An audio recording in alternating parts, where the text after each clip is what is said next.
अगर जीआरडी के ट्रीटमेंट की बात करें तो 4 पिलर्स होते हैं इसके ट्रीटमेंट के। जो पहला होता है वो होता है lifestyle modification and dietary modification. दूसरा होता है आपका मेडिकेशंस का हेल्प। तीसरा होता है आपका एंडोस्कोपिक थेरेपी और चौथा होता है सर्जरी अल्टीमेटली। तो बहुत सारे पेशेंट्स को हम लोग अगर इनिशियल 2 स्टेप पे ही हम लोग मैनेज कर सकते हैं।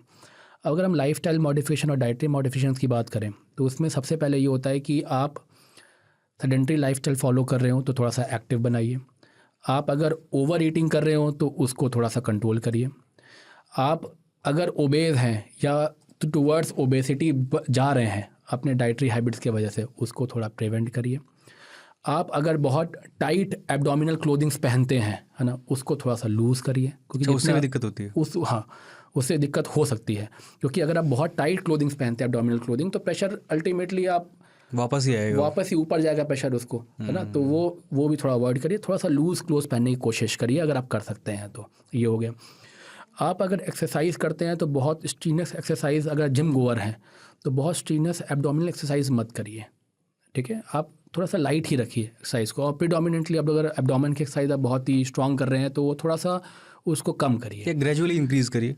ग्रेजुअली इंक्रीज़ करिए आप, बिल्कुल। और हैवी वेट आपने उठाया बिल्कुल एक बैग, वो थोड़ा सा आपको अवॉइड करना ही पड़ेगा अगर आपको जीआरडी हो गया है तो, वैसे केस में।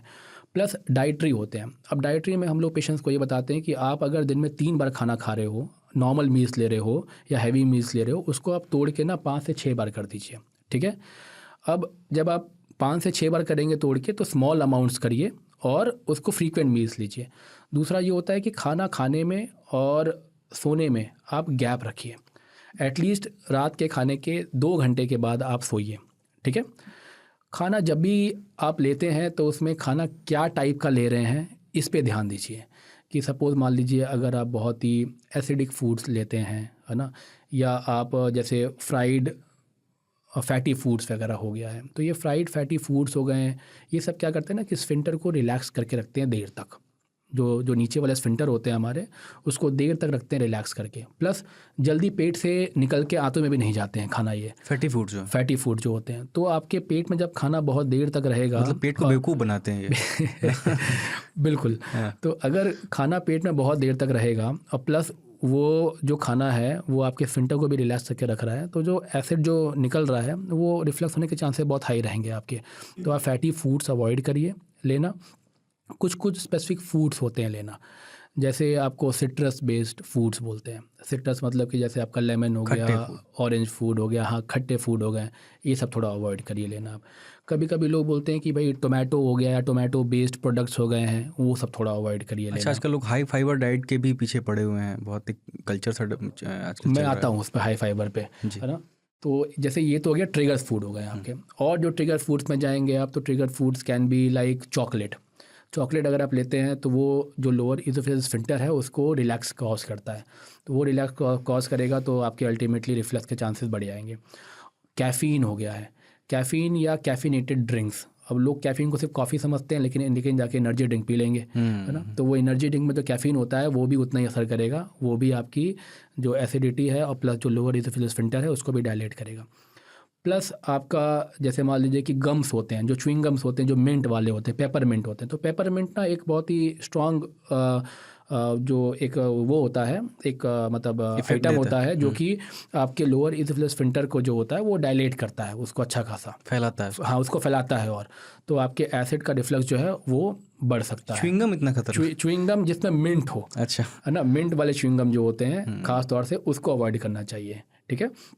इसके अलावा और भी फूड्स होते हैं जैसे ओनियन और गार्लिक वगैरह हो गया, जो कि नोन है, बहुत सालों से सुना होगा आपने कि थोड़ी सी एसिडिटी कॉज करते हैं, रिफ्लक्स के चांसेस होते हैं। तो ये सब फूड्स वगैरह हो गए, ये तो बदनाम है ही दोनों। बाकी इसके अलावा होते हैं आपके मिल्क बेस्ड प्रोडक्ट्स। देखिए दूध एज सच दिक्कत नहीं कॉज करता है। आप अगर मिल्क या डेयरी बेस्ड प्रोडक्ट्स ले रहे हैं वो ऐसा दिक्कत नहीं कॉज करते हैं। दिक्कत तब होता है जब आप उसको ना पूरा फुल फैट वाला ले रहे हैं। तो आपको लेना है अगर तो आप फ़ैट फ्री मिल्क लीजिए, फ़ैट फ्री योगर्ट लीजिए, उसमें कोई ऐसा दिक्कत नहीं है। और बहुत लोग बोलते हैं कि भाई ठंडा दूध पियो उससे आराम मिलता है, तो वो ठंडे दूध के वजह से आराम नहीं है, वो ठंडापन के वजह से जो सूदिंग इफेक्ट मिलता है वो है, वो बहुत थोड़ी देर के लिए मिलता है, वो थोड़ी देर जो मिलता है वो कोल्डनेस के वजह से जो सूदिंग इफेक्ट मिलता है, ठंडे पानी से भी मिल सकता है वो आपको, है ना। तो ये है जो फूड आपको अवॉइड करने चाहिए। अब देखिए मैंने आपको लिस्ट बता दी पूरे फूड्स की, लेकिन होता क्या है ना कि ज़रूरी नहीं है कि सारे फूड ही आपको सिम्टम कॉज करें, है ना। ये बहुत इंपॉर्टेंट चीज़ है मेडिकल साइंस में कि ग्रे एरिया बहुत ज़्यादा होता है। हर आदमी का अपने फूड डायरी होती है। ज़रूरी नहीं है कि आपको सारे फूड दिक्कत कॉज करें। हो सकता है कि ये फूड आपको दिक्कत कॉज कर रहा है ना, किसी को करे किसी को ना करे। तो आपको अपनी फूड डायरी मेंटेन करनी है, स्पेसिफिकली ये सब फूड को दिमाग में रखते हुए कि आपको अगर सूट नहीं करता है तो ये आपको स्पेसिफिकली अवॉइड तो कर देना ही कर देना है। प्लस जैसे मैंने बताया कि आप बिल्कुल फ्राइड फैटी आइटम्स वगैरह है, पिज़्ज़ाज़ हो गए, बर्गर्स वगैरह हो गए, ये सब बिल्कुल अवॉइड करना चाहिए आपको। लेकिन आज के सिनेरियो में ना आप चाहोगे नहीं अवॉइड करना, है ना, और बहुत सारे लोग ना कर नहीं पाएंगे चाह के भी, है ना। तो वैसे केस में ना आपको मॉडरेशन करना पड़ता है। Moderation is the key.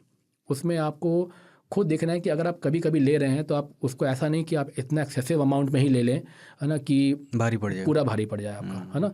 तो उसको आप कभी कभी लेना पड़ रहा है तो उसको बहुत ही मॉडरेट अमाउंट में लीजिए, उसको ऐसा मत लीजिए उसकी काफ़ी ज़्यादा लेना पड़ रहा हो। बाकी आपने मुझसे पूछा कि भाई कि ये जो फूड बताया आपने कि कोई आजकल हाई फाइबर फूड का चल रहा है, तो एक कैटेगरी ये भी होती है कि लोग पूछते हैं कि भाई हम क्या खा सकते हैं। आपने बता दिया भाई क्या नहीं खाना, तो जो क्या खा सकते वाले में होता है high fibre food. High fibre food में जैसे मान लीजिए आपका कैरेट वगैरह हो गया है, आपका ये ब्रोकोली हो गया है आपका, है ना, आपके होल व्हीट हो गया, ओट्स वगैरह हो गया। तो ये सब जो होते हैं ना हाई फाइबर जो फूड होते हैं आपके, इसका मैकेनिज़्म बेसिकली ये होता है कि जब पेट में जाते हैं तो आप थोड़ा खाने के बाद ही ना फुलनेस फील कर सकते हैं। तो आप अल्टीमेटली ओवर ईटिंग नहीं करते हैं। जब ओवर ईटिंग नहीं करते हैं तो आप अल्टीमेटली डिस्टेंशन कम करते हैं स्टमक का, और रिफ्लक्स के चांसेस कम हो जाते हैं। क्या ब्रेन को सिग्नल जाता है कि पेट भर चुका है? पेट भर चुका है, अच्छा, है ना। ब्रेन को जाकर सिग्नल कि भाई अभी थोड़ा पेट भरा भरा लग रहा है, अभी और खाने की नीड नहीं लग रही है। तो अल्टीमेटली इसके वजह से आपका मैकेनिज्म ऐसे जाता है ये कि आपका रिफ्लक्स कम होता है। और भी फूड जैसे कुछ लोग बोलते हैं कि भाई आप एल्कलाइन फूड कौन से होते हैं सर, एसिड तो आ रहा है उसको कैसे मैं खा के न्यूट्रलाइज करूँ। तो एल्कलाइन फूड जैसे कुछ हो गया, बनानास हो गए, तो बनानास आप खा सकते हैं, वो थोड़ा एल्कलाइन वाले एल्कलाइन मतलब जो एंटी एसिड होने की वो करते हैं। एल्कलाइन मतलब कि जिनका पीएच जो है फूड का वो इनहेरेंटली थोड़ा सा 7 से ऊपर है, हल्का सा। तो वो क्या होता है कि अगर एसिड है तो थोड़ा सा उसमें सूदिंग इफेक्ट देंगे आपको। जैसे एंटी एसिड काम करते हैं ना, तो वैसे ही बहुत माइल्डर फॉर्म में ये फूड में ही थोड़ी सी प्रॉपर्टी है एंटी एसिड वाली, थोड़ी सी मान लीजिए एज सच। तो वो थोड़े से वीक बेस होते हैं ये फूड जो होते हैं। तो आपका जैसे कॉलीफ्लावर हो गया है, ये हो गया कॉलीफ्लावर मतलब आपके जो फूल गोभी हो गए, ये होता है। तो ये सब कुछ वो सौंफ हो गया आपका, तो ये सब थोड़े से एल्कलीन फूड टाइप के मानते हैं। मतलब इसका ये भी नहीं कि आप हमेशा यही खाए जा रहे हैं, है ना। तो प्रोटीन भी लेते रहना, सब कुछ लेना, सारी बैलेंस डाइट लेकिन लेनी है। ये आप थोड़ा सा इंक्रीज कर सकते हैं डाइट में अपने, है ना। ये चीज़ हो गई।